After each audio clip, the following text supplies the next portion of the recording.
Sophia's POV. Hindi mo pwedeng sabihin yan. Akin ka lang. Niyakap ko naman siya. Tuluyan ako umiyak. Sophia, I'm so tired of your melodramas. Itigil mo na nga to. Tinanggal niyang kamay ko sa pagkakayakap at lumabas ng kwarto. Naiwan kaming umiiyak ng anak ko dito sa kwarto. Bakit kasi hindi na lang niya tanggapin si Noel bilang anak niya? Hindi ko na kasi siya mabigyan ng anak kahit na ilang beses na naming sinubukan. Alice POV. I'm all alone here in the mall. May lakad kasi yung mag-ama. Ang sabi ni Daddy and Sons bonding lang daw. Hindi ako pwede. Bakit hindi na lang family bonding? Nakakainis. Ilang beses ko silang pinilit na isama ko pero ayaw nila. Then fine, ako na lang aalis mag-isa. For sure may pinaplano na naman yung dalawang yun.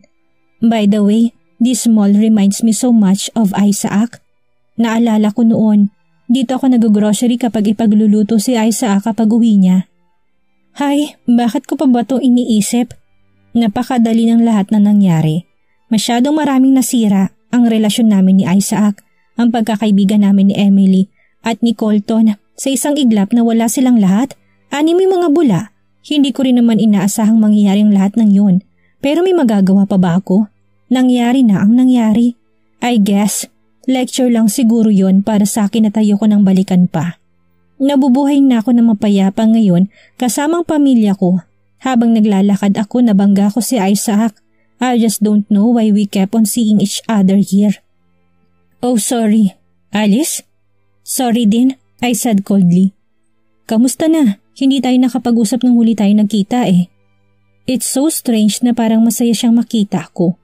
Hindi malang ba niya naisip na ako yung sinaktan niya na sobra noon tapos kumusta-kamustahin niya lang ako? I'm fine with my family. How about you? Still busy and wanna eat? Kahit na ayoko, pumayag na lang ako. May gusto rin kasi akong sabihin sa kanya. Ang awkward naman kung dito ko sasabihin sa gitna ng mall at nakatayo pa kami.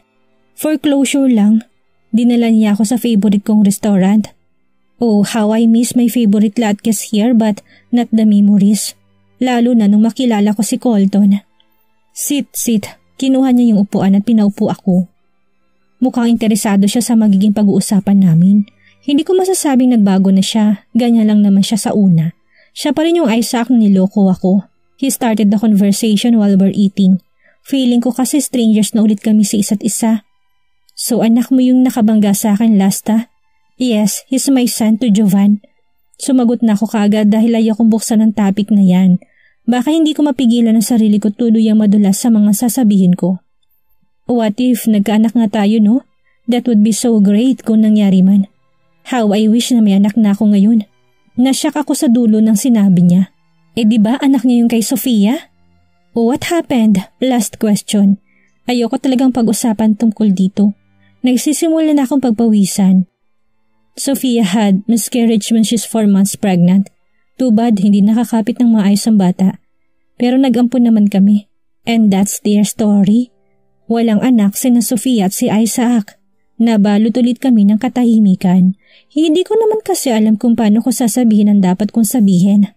Kailangan ko munang mag-ipon ng lakas ng loob. Alice, yumuko ito't hindi ko inaasahang hawakan niyang kamay ko. Dali-dali ko namang hinugot yon at sabay nun ang pag-angat ng ulo niya. Alice, hindi ba pwedeng tayo na lang ulit? I never unlove you. Nanlaki ang mata ko. What the heck are you talking about? Seryoso ako, Alice. I still love you until now. Please forgive me for what I have done, for all the pain I've thrown to you. Please give me another chance. I have no words left to answer him. I'm literally speechless. Anong gagawin ko? Ang akala ko bubuksan niya na lang ang topic about annulment pero hindi. Please Alice, pwede tayo magsimula ulit. Aakuin ko lahat ng responsibilidad sa anak mo bilang tunay na tatay niya. I'm gonna be a perfect husband now. Napaluha ako ng kaunti. Sana dati pa niya ginawang maging isang perfect husband but I can't just leave Jovan just like that. Magiging unfair sa kanya yun. Sorry pero wala na ako nararamdaman pa para sa'yo. Pumayag kang samahan ako. Di ba ibig sabihin nun you're still interested with me? Pumayag akong kausapin ka dahil gusto kong sabihin na sana ito ng huli nating pagkikita. Dahil ayaw na kitang makita pa at mas lalong ayaw ko masirang pamilya ko.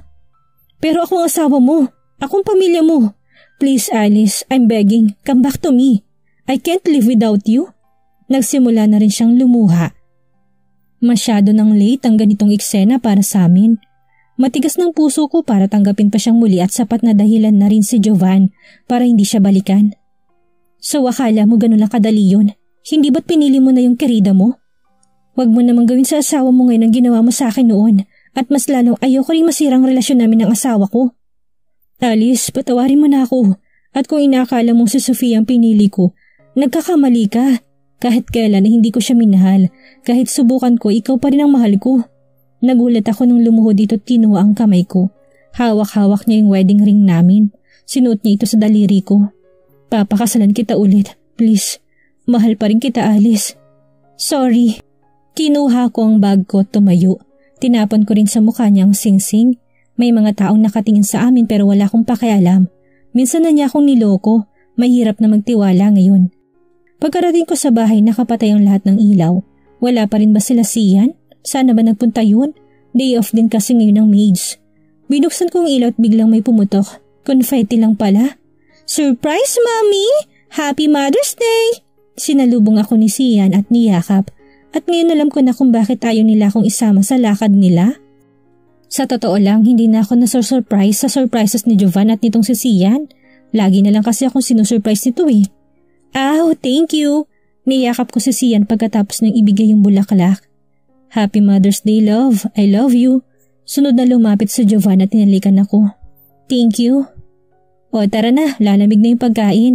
Anyaya niya. Teka, nagluto ka ba o nagpa-deliver? Tanong ko may halong pang-aasar. May niluto ako at may pinadeliver na din. So both? Sabay tawa naman niya. Habang kumakain kami, narinig namin may kumakalampag ng gate namin. And then I heard my name. At ang boses na yun. Alice! Lumabas ka dyan! Alice! Tatayo na sana si Jovan pero pinigilan ko siya. Ako na lang, bantayan mo si Sian. Ay Saak, anong ginagawa mo dito? Gabing-gabi na. Sabi ko nang buksan kong gate. Mukha itong lasing na, halata naman sa lagay niyang yun. Please, mag-usap tayo. Umiiyak itong lumuhod sa akin. Ang bilis mo namang bumitaw. Imbis na maawa ako sa kanya ay nainis ako sa binanggit niya. Ako pa talaga ngayon ang mabilis bumitaw? Ang bilis mo kong pinagpalit. Itong pinakaayaw ko sa lahat ang umiiyak. Ayaw ko nang isipin niyang nasasaktan pa niya ako hanggang ngayon sa ginawa niya at lalong masayo kong isipin niya na kaya ako nasasaktan ay dahil mahal ko siya. Pero nagsasabi ako ng totoo. Kahit kailan hindi kita pinagpalit. Tumayo na itong muli. Pero Alice, kahit kailan, hindi kita pinagpalit. Kanina ko pa sinasabi at alam kong alam mo yan. Hindi ko kayang mawala ka sa buhay ko. Hindi mo kayang mawala ka sa buhay mo? Pero natiis mong 5 taon na wala ko sa piling mo. At alam mo na ba sa bawat araw na nagdaan ay pinagdarasal ko na sana, sundan mo ko. O kahit tawagan nung handa pang puso ko na patawarin ka. Pero ang tanging nandun lang sa tabi ko ay si Jovan. Tumaas na naman ang tensyon sa aming dalawa. Pero hindi mo rin alam na walang araw sa loob ng 5 taon nang hindi kita naisip. Simula pa lang hindi ko na minahal sa Sofia. Hindi ko siya kabit at walang relasyong nag-uugnay sa amin noon. At lalong-lalo nang walang pagmamahal na pumagitan sa aming dalawa. Aksidenteng nabuntis ko siya at hindi ko yun ginusto. Isang tanong lang ang umiikot sa puso't utak ko ngayon Dapat ko ba siyang pagkatiwalaan? Pero kung totoo man yung sinasabi niya, dapat hindi ako maapektuhan, hindi ba? Bakit parang naapektuhan ako? Aksidente? Wow Hindi mo ba alam na napakagasgas na niyang palusot na yan? Wala kayong relasyon? Kaya pala, wala ka lagi sa bahay. Lagi kang late umuwi. Nagbago ka sa akin. Hindi mo na ako halos kausapin. Iniwan mo ko bigla dahil sa babae mo. Pero kailangan niya ako ng mga oras na yun. Kailangan ko siyang dalhin sa ospital. Ano ba kailangan kong gawin para maniwala kang simula nun hanggang ngayon ay ikaw lang ang laman ng puso ko? Binigyan ko siya ng isang malakas na sampal. Punyeta ka, Isaac. Kailangan rin kita noon. Pero pinagtaksilan mo ko at pinili ang kerida mo. Pero babawi ako ngayon. Pakiusap, Alice. Mahal na mahal kita. Alam mo, Isaac, lasing ka na. Umuwi ka na sa inyo. Pinagsasaraduhan ko na siya ng gate pero pinipigilan niya ako. Lasing ako pero nagsasabi ako ng totoo. Nagulat ako nang biglang may sumuntok sa kanya galing sa likuran ko. Isaac! Lumabas na rin si Sofia at inalalayan ng natumbang si Isaac. Kulang pa yan sa ginawa mo kay Alice. Sigaw ni Jovan. Sino ka ba? Maangas na tanong ni Isaac. Teka, mukhang hindi magandang kahahantungan ito. Sumasagot ka pa? Pare, nakakalalaki ka na. Asawa ko tong ginugulo mo. Tinulak ni Jovan si Isaac. Maangas ka? Ginantihan ng suntok ni Isaac si Jovan at gaganti pa sana ito pero pinigilan ko na. Ano ba? Tumigil na nga kayong dalawa? Jovan, halika na! Pinapasok kong una si Jovan. Naiwan ang nasa labas na Sofia. Kasalukuyan kong inalagyan ng ice pack ang pasasapisngi ni Jovan. Hindi mo na sana ginawa yun, sabi ko. Alice, promise me hindi ka sasama sa lalaking yun. Promise me na ako lang. Promise me na hindi mo ko iiwan. Niyakap niya ako kaya nabitawan kong ice pack. Ano ba naman tanong? Just promise me. I promise. Kinabukasan, naisip ni Jovan na ngayon lang ako ipakilala sa magulang niya. Nung una excited pa ako pero parang lately kinakabahan na ako. Don't worry, akong bahala. Niyakap niya ako patalikod habang ako'y nasa harap ng salamin. I'm just worried na baka hindi ako magustuhan ng magulang mo. Sabit ko. Shh, don't say that. Kilala ka naman na nila. Personal appearance na lang ang kailangan. Napangiti naman ako. Bahala na si Batman sa akin. After a couple of minutes, bumiyahe na kami papuntang Laguna sa hometown ni Jovan at hometown ko. Pero kinakabahan talaga ako eh. Tinignan ko si Sian sa likuran at nakitang tulog na. Nakahiga na ito sa lap ng kanyang yaya Paula. Lalaruin ko sana para maibsan ang nervyos ko pero tulog naman. Binaling ko na lang ang aking pansin sa labas ng bintana. Saktong tanghali na nang makarating kami sa bahay ni na Jovan. Mukhang mayaman din ang pamilya nito. Halata naman sa bahay pa lang nito. Umiikot ang kotse sa fountain at bumaba kami sa harap mismo ng pintuan nila. Tara na, tumango naman ako. Kinuha ko si Sian kay Yaya Paula. Sabay-sabay kaming pumasok sa loob at tulad ng inaasahan ko, sinalubong kami ng mama niya. Good afternoon po. Pinilit ko pa rin ngumiti kahit sobra-sobra na akong kaba. Isang mataray na tingin lang ang natanggap ko sa mama niya. She looked at me head to toe. Binuka pa nitong malaking pamaypay niya. Halina kayo, nakahanda ng mga pagkain sa lamesa. Pumunta na kami sa kusina. Naroon din ang dalawang kapatid ni Jovan. Kasama rin yung asawa ng isang kapatid niya. May anak na rin ito. Lahat sila'y nakatingin sa akin ng seryoso. Yung tipong pinapatay na nila ako sa tinginan nila. Konti na lang ay matutunaw na ako. Bago kami umupo ay pinakilala muna ako ni Jovan. Guys, I want you to meet Alice. Alice may family. Ngumiti ako sa harap nila and still nakatingin lang sila sa akin. Mommy, is she my lola? Sian asked as he pointed Jovan's mother. Hindi ko alam kung anong isasagot ko. Kung dapat ko bang sabihin yung totoo. So what brought you here?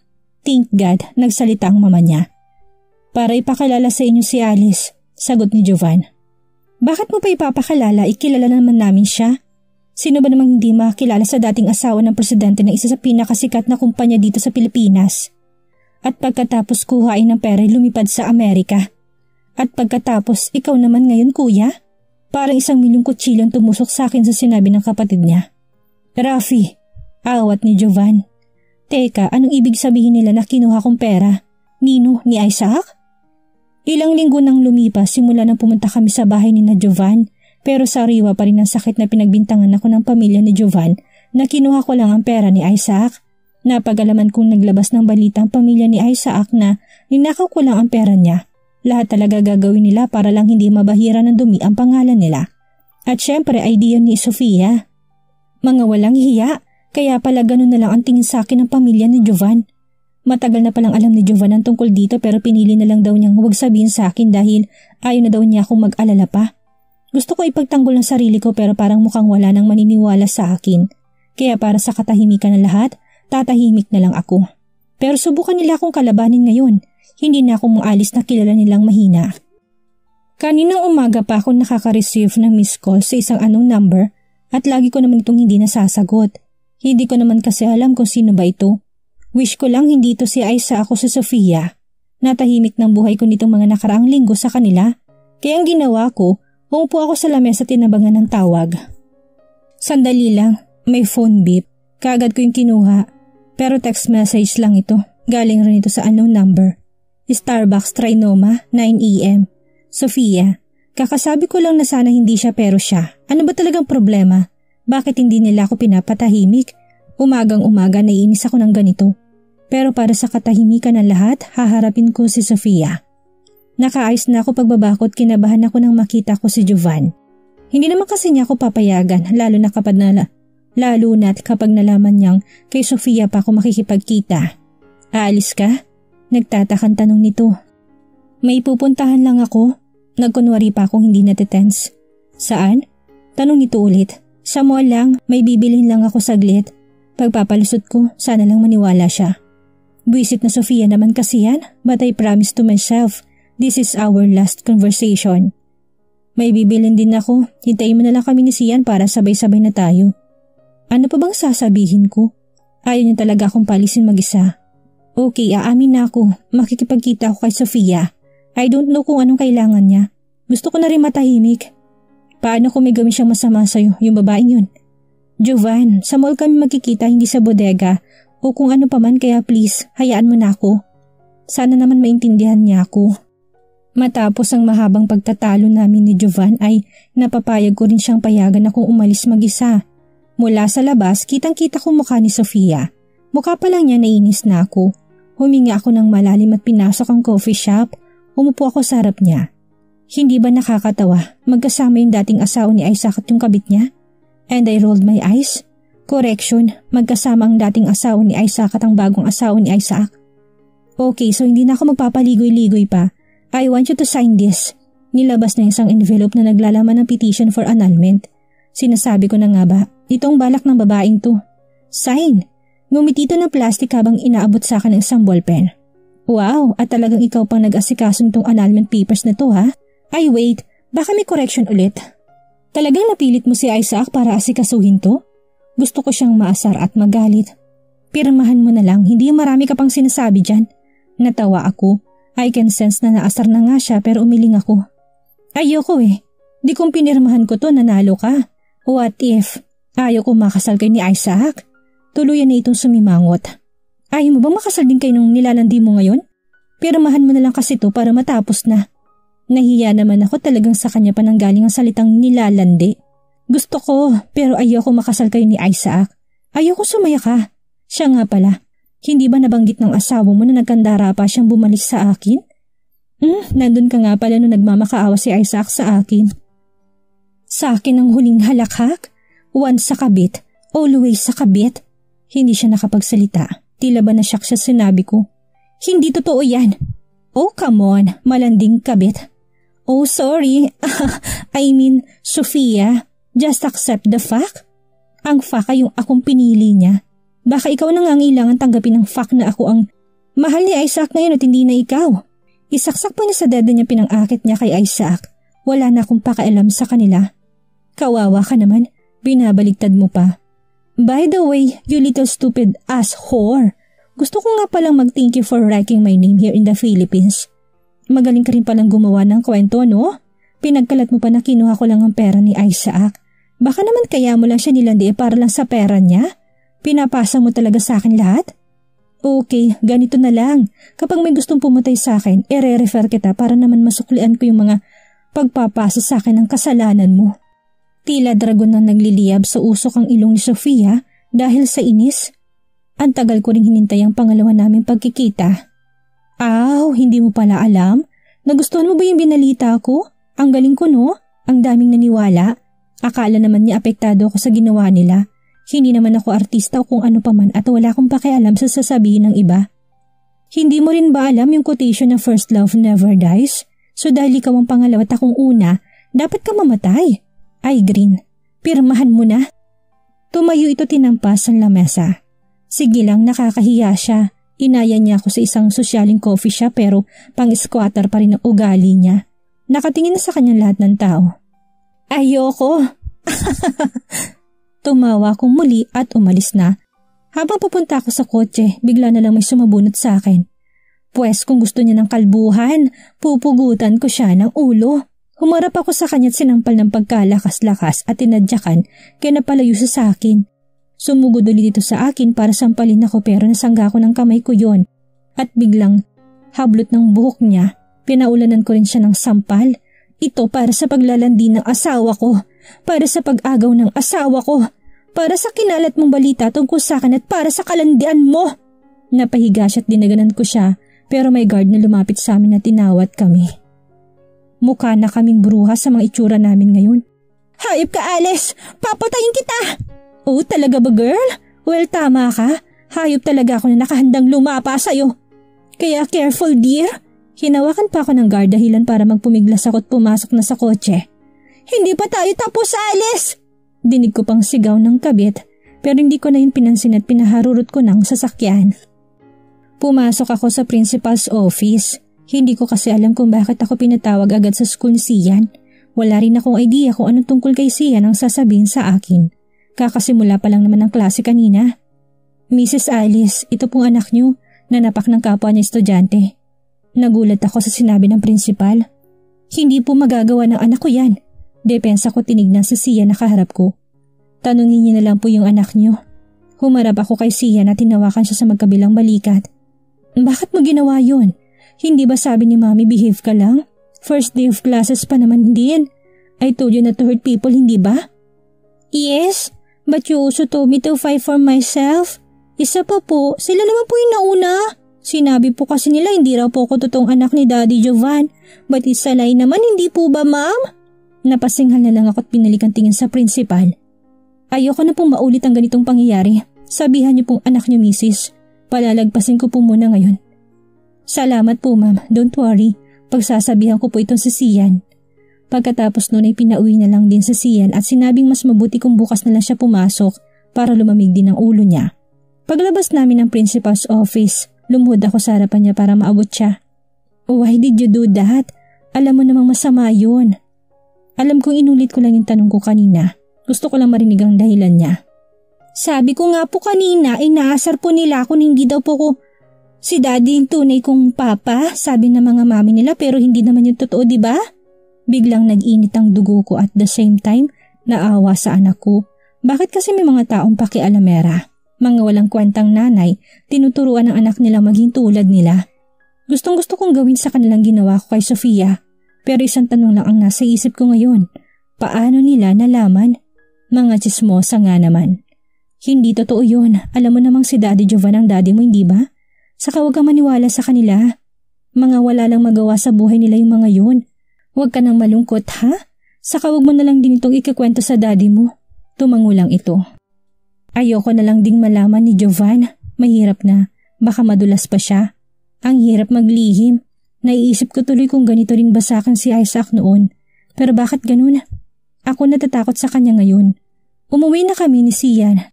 Dalawa lang kami sa bahay kasama ang mga maids. Si Jovan kasi nasa trabaho. Mommy, I saw playground near the court. Can we go there, Mom? Nakangibi pang tanong ni Sian. Alam niyang pagbibigyan ko siya kapag ginagamit niya yung expression niyang yan. Pero wala ako sa mood ngayon. I can't think well. Blankong isip ko ngayon. Anak, pwede bang wag mo na ngayon? Masama kasing pakiramdam ni Mami eh. Ngumibi pa siya ng gusto pero ngayon totoo na. Please, Mom? Ngayon lang naman po eh. Please? O sige, ganito na lang. Si Yaya na lang ang sasama sa'yo sa playground tapos mamaya ako na lang ang susundo sa inyo. Okay ba yun? Kahit papano ngumiti na siya ng bahagya. Okay, but it's better kung kayo kasama ko. Pero okay lang po. Get well soon, Ma'am. Kailangan magaling na po kayo pagdating ko para lutuan niyo ako ng masarap na food. Okay din po ba yun? Natawa naman ako. Oo naman, okay na okay. At niyakap ko siya. Tinawag ko na si Yaya Jaya para sabihing samahan at alagaan niya si Sian sa playground. Sinabi ko na rin na handaan niya ng pagkain sa Sian para kung sakaling nagutom ay hindi na sila lumayo pa. 3:00 pa lang pero makulimlim ng ulap sa labas. Mukhang uulan na. Kailangan ko pang sunduin sina Sian. Pagkarating ko sa playground, nakita kong pinapagalitan ni Sofia si Sian. Tumaas na naman ang dugo ko at lumabas na kaagad sa kotse. Nasaan ba kasi si Jaya? Sophia's POV. Ipinasyal ko na lang si Noel sa playground dahil may kasunduan kami na kapag hindi siya umiyak sa unang araw niya sa school ay dadaling ko siya dito. At yun nga, pinilit niyang hindi umiyak para lang dito pero masaya naman ako nakikitang masaya siya. Pinagmamasdan ko lang siyang maglaro hanggang sa may nahagip ang mata ko na isang bata. Medyo pamilyar ang mukha niya sa akin. Tinitigan ko siya ng mabutit napansin kong si Isaac ang kamukha niya. Kaya pala parang nakita ko na siya. Kamukha lang pala niya si Isaac. Nalingat lang ako ng ilang minuto sa paglalaro ni Noel at nakita ko na lang na nakikipag-away na siya sa batang kamukha ni Isaac. Noel, may problema ba dito? Nakasimangot kong tanong. Mami, kasi tong bata tong inaago niya yung laruan ko eh. Hindi naman to sa kanya. Paliwanag nito. Bata, ibigay mo na yan sa kanya. Hindi naman sa'yo yan eh. Pero this was my mom's gift to me. Nalaglag ko po to kanina dan nakita ko na lang nahawak niya. Wala akong pakialam. Ibigay mo na lang yan sa kanya para wala nang away. Bigla na lang may humila sa bata at gulat ako nang makita kong si Alice yun. Kita mo nga naman, napakalit ng mundo. Anong ginagawa mo sa anak ko? Galit nitong tanong. Umirap lang ako. Bakit ba kasi lagi na lang kami pinagtatagpo? Pwede bang putulin ko na lang ang buhay niya nang matapos na to? Bakit kaya hindi mo tanungin yung anak mo kung anong ginagawa niya sa anak ko? Kaya naman pala ganyan yung batang yan, nagmana sa walang hiya niyang nanay. Dahil sa sinabi ko kumunot ang noo niya. Sige lang, mainis ka. Makaganti man lang ako sa ginawa mo. Excuse me? Ako? Walang hiya? Teka. Nagkakalimutan na naman yata tayo dito. Ano bang tawag mo sa sarili mo? Oh, I forgot. Hindi ka nga lang pala walang hiya. Kabit ka nga pala. Malakas ang pagkakasabi niya noon kaya napansin ko na patingin ng mga tao sa amin. Noel, bitawan mo na yung laruang yan. Bibilan na lang kita na mas maganda pa niyan. Matalim akong tumingin kay Alice habang hawak si Noel. Hindi pa tayo tapos at hindi tayo matatapos hanggat humihinga ka pa. Naglakad na kami ni Noel pa uwi. Bad trip na naman ako ngayong araw. Punyetang Alice naman kasi yan. Bakit pa bumalik dito? Hindi ko alam pero simula nang bumalik siya dito parang lagi na lang ako may iniisip. Hindi naman sigurong mangyayari na magkabalikan sila ni Isaac.